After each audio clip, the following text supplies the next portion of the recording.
Please 200 तक like करें, तभी आगे के एपिसोड अपलोड होंगे।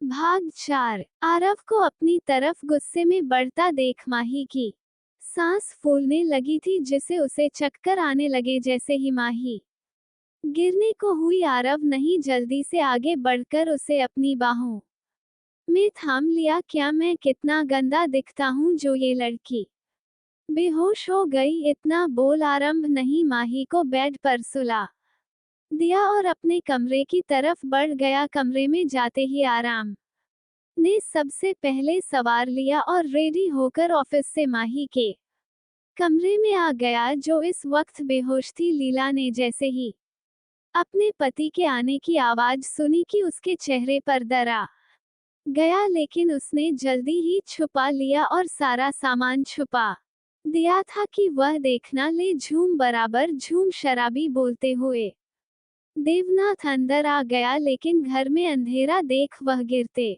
पड़ते एक कोने में जाकर सो गया। थोड़ी देर में पूरे घर में खर्राटे की आवाज सुनाई देने लगी, जिसका मतलब साफ था कि देवनाथ सो गया है। लाडो उठ, जल्दी करवाना, ये शराबी फिर से जाग जाएगा और हमें जान नहीं देगा। जिया, जो हल्की नींद में जा चुकी थी, अपनी माँ की आवाज सुनकर उठकर बैठ गई। लीला ने जल्दी से अपना सामान और घर के रखे हुए सारे पैसे लिए और जिया को लेकर घर से निकल गई। दोनों ने अपने चेहरे पर दुपट्टा लिपट रखा था ताकि कोई उन्हें पहचान ना सके। चलते चलते दोनों बस स्टैंड आ पहुंची, जहां लोग मुंबई के लिए बस पकड़ रहे थे। लीला ने बिना देरी किए सारा सामान अंदर रखा और जया को अंदर भेज दिया। जिया जो सामान लेकर अंदर की तरफ बढ़ रही थी कि इतने में ही बस चल पड़ी, जिसका अंदाजा अभी तक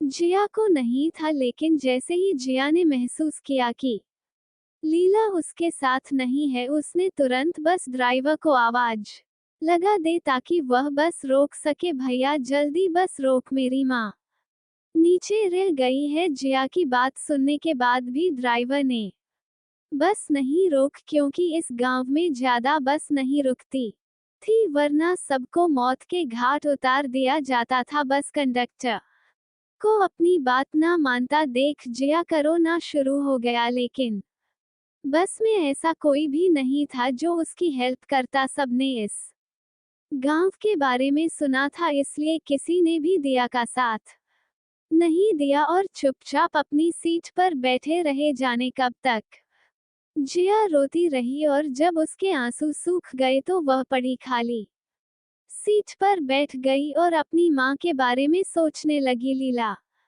वापस अपने घर की तरफ बढ़ गई ताकि किसी को भी उसे पर शक न हो, जिसका मतलब साफ था कि लीला जानबूझकर बस में नहीं चढ़ी थी। लीला पूरे रास्ते सोते हुए जा रही थी कि अब उसकी लाडो मुसीबत से बाहर निकल चुकी थी। अब उससे कोई भी जबरदस्ती शादी नहीं करेगा, ना ही उसे घटिया आदमी से शादी करनी पड़ेगी। आज मेरी लाडो इस घटिया सोच वाले लोगों से बहुत दूर जा चुकी है। भगवान उसकी हेल्प करना और मेरी बच्ची पर कोई भी मुसीबत मत आने देना। थोड़ी देर में पूरी तरह सुबह हो गई। माही को भी धीरे धीरे होश आने लगा, जिसे देख आरव के चेहरे पर एक डेविल स्माइल आ गई। उसने अपने कदम माही की तरफ बढ़ा दिए और उसकी साइड जाकर खड़ा हो गया। माही जो धीरे धीरे अपनी आंखें खोल रही थी, लेकिन जैसे ही उसने आरव को देखा वह झटके से उठ के बैठ गई। माही का ऐसा रिएक्शन देखकर आराम जोर से हंस दिया, जिससे माही का फिर से रोना स्टार्ट हो गया। फिर से माही को रोता देख आरंभ नहीं आगे बढ़ाकर उसे बेड पर गिरा दिया और उसके ऊपर चढ़ गया। माही बस रोए जा रही थी और आरव उसे देखे जा रहा था रोते हुए। माही बहुत क्यूट लग रही थी, जिसे देखकर आरव ने आगे बढ़कर उसकी गर्दन पर अपने दांत बढ़ा दिए। आयरन ने माही को इतना जोर से वाइट किया था कि माही के मुंह से चीख निकल गई।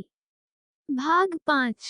माही की सीख सुन अब ने फिर से वाइट कर लिया, जिसकी वजह से वाइट वाली जगह से खून निकलने लगा। आराम ने अपनी एक फिंगर से उसके खून को साफ किया और अब अपना हाथ माही के आगे कर दिया। माही ने जैसे ही आरंभ की उंगली पर अपना खून देखा तो उसका रोना फिर से शुरू हो गया, लेकिन इस बार माही पहले से ज्यादा तेज रो रही थी, जिसकी आवाज मिहिर और राजा के कमरे तक आ रही थी। राजा जो अपने घोड़े बेचकर सोया था कि अचानक किसी के रोने की आवाज सुनकर उठकर बैठ गया। इस वक्त कौन रो रहा है, इतना बोल वह अपने कमरे से बाहर निकल गया और आवाज का पीछा करने लगा जो माही के कमरे से आ रही थी। जैसे ही राजा माही के कमरे के पास पहुंचा, कमरे को बंद देखा उसने जल्दी से डोर ओपन किया और अंदर चला गया, लेकिन अंदर का नजारा देख उसकी आंखें बड़ी बड़ी हो गई। जो किसी भी समय बाहर आने को थी वह जल्दी से पीछे मुड़कर कमरे से बाहर चला गया। पता नहीं इस आदमी का क्या होगा, इसने तो उसे मासूम को भी नहीं छोड़ा, इतना बोल वह अपने कमरे में वापस चला गया। इस वक्त आरव माही के कॉलर बोन पर किस कर रहा था और माही बस रोए जा रही थी, जिसका असर शायद आप पर नहीं हो रहा था। माही जितना रोए जा रही थी, आरव उतना ही आगे बढ़ता जा रहा था, जिससे माही का शरीर कांपने लगा। लेकिन इन सब से आरंभ को कोई मतलब नहीं था।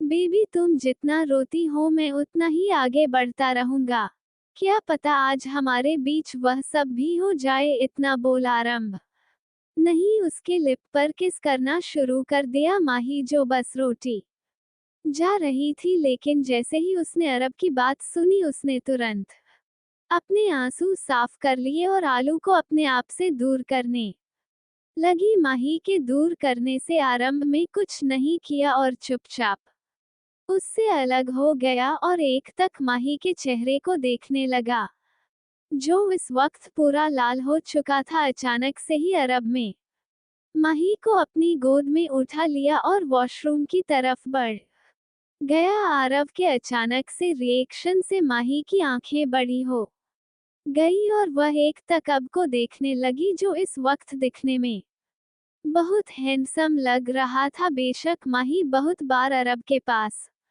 आई थी, लेकिन उसने आरव को इतना गौर से नहीं देखा था, ये शायद ध्यान ही नहीं दिया था। आरव के फेस फीचर्स बहुत शार्प थे, जो उसके चेहरे को बहुत हैंडसम बना रहे थे। बेबी, अगर तुम मुझे ऐसे ही देखती रही तो आगे जो भी होगा उसकी जिम्मेदार तुम होगी, इतना बोल आरव ने अपनी एक आंख दबा दी और बाथरूम का डोर ओपन कर माही को अंदर भेज दिया। माही के अंदर जाते ही जल्दी से डोर लॉक कर लिया। आरव अंदर ना आ सके। वहीं अब बाहर माही के बिस्तर पर लेट किसी गहरी सोच में घूमता, शायद अब कुछ बड़ा करने वाला था जो किसी को भी नहीं पता था क्या करने का सोच रहा था आरव। भाग 6। माही अंदर जाते ही अपनी सांसों को कंट्रोल करने लगी। उसे अचानक आरव का बिहेव हजम नहीं हुआ, लेकिन उसमें इतना दिमाग कहाँ था कि वह अब की चाल समझ सके। वह जल्दी से अपने कपड़े उतारकर बाथटब में जाकर बैठ गई। उसने बाथटब को देखा, उसे फिल्मों की याद आ गई। कैसे वह जब भी फिल्म देखा करती थी तो अपने पापा से बाथटब की जिद करती थी, लेकिन उसके पापा बाद काका कर टाल देते। लेकिन आज तो उसे सामने से बाथटब मिल गया था, जिसका मजा वह खुलकर लेने वाली थी। बाहर खड़ा आप कुछ सोच किचन की तरफ बढ़ गया।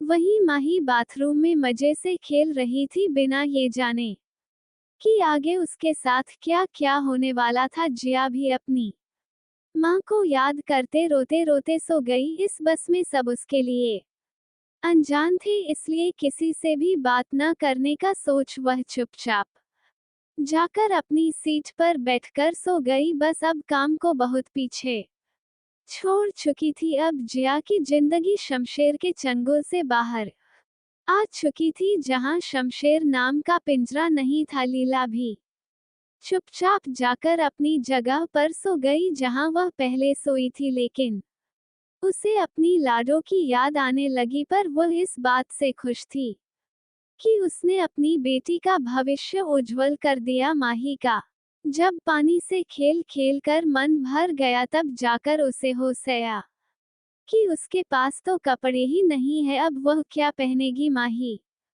तुम कितनी बड़ी भुलक्कड़ हो, तुझे उन सारे से कपड़े मांग लेने थे ना, लेकिन अब क्या पहनूं बहुत दिमाग लगाने के बाद।